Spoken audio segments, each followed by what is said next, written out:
Hello and welcome to the Brelje Immigration Brief. My name is Barbara Stone and I'm an immigration attorney here at Brelje & Associates. Today we're going to be talking about USCIS processing times. Earlier this year, USCIS updated the way in which processing times are calculated. Under the new method, USCIS will show case processing times as a range. The first number is the time it takes to complete 50% of cases, while the second number is the time it takes to complete 93% of cases. This new method is being tested on forms I-90, I-485, I-751, and N-400. For all other forms, USCIS will continue to use the old method for processing times, but will also add an upper limit that is generally 130% of the processing time. USCIS has also updated and revamped their website this year. Now, when you pull up the USCIS processing time website, you will first be prompted to select your form number. Next, you will need to select the field office or service center where your application or petition was filed.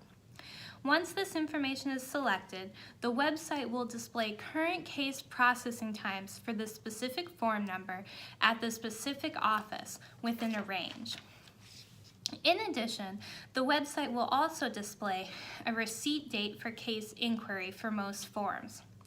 If your receipt date is earlier than the date indicated in this column, your case is outside of normal processing times, and you may make a service request with USCIS.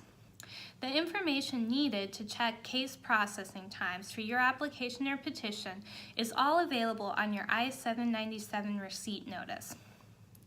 If you've been thinking that it's taking longer than usual for USCIS to adjudicate applications or petitions, you're not alone.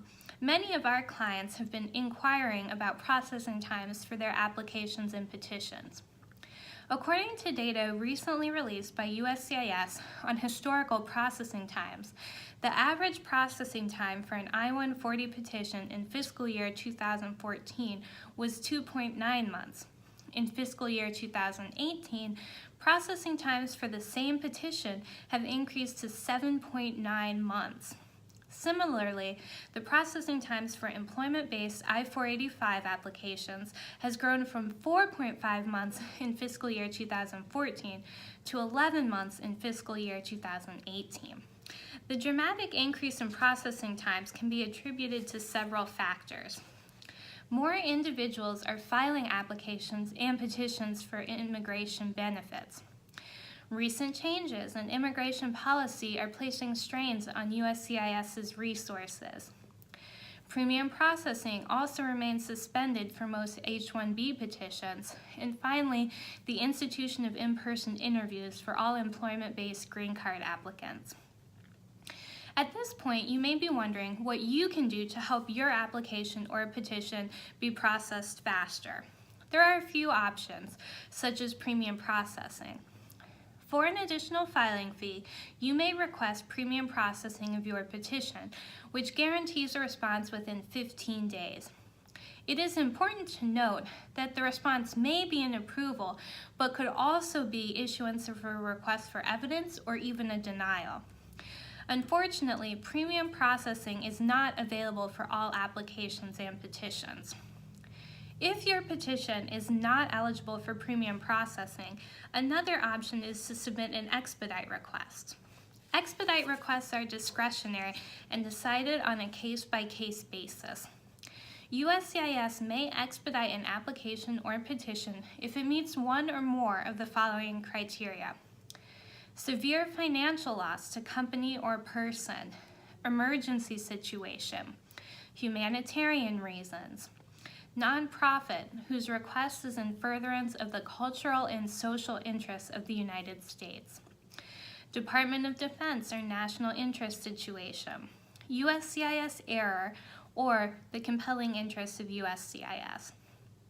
In general, applications or petitions that are eligible for premium processing cannot request expedited processing unless the petitioner is a nonprofit organization that is furthering the cultural and social interests of the United States. If your case is outside of normal processing times, you may make a service request with USCIS. This can be done online or by calling the USCIS Contact Center. Finally, it's important to keep in mind that for immigrant visa cases, there may be an additional wait time that you will need to wait for your priority date to become current.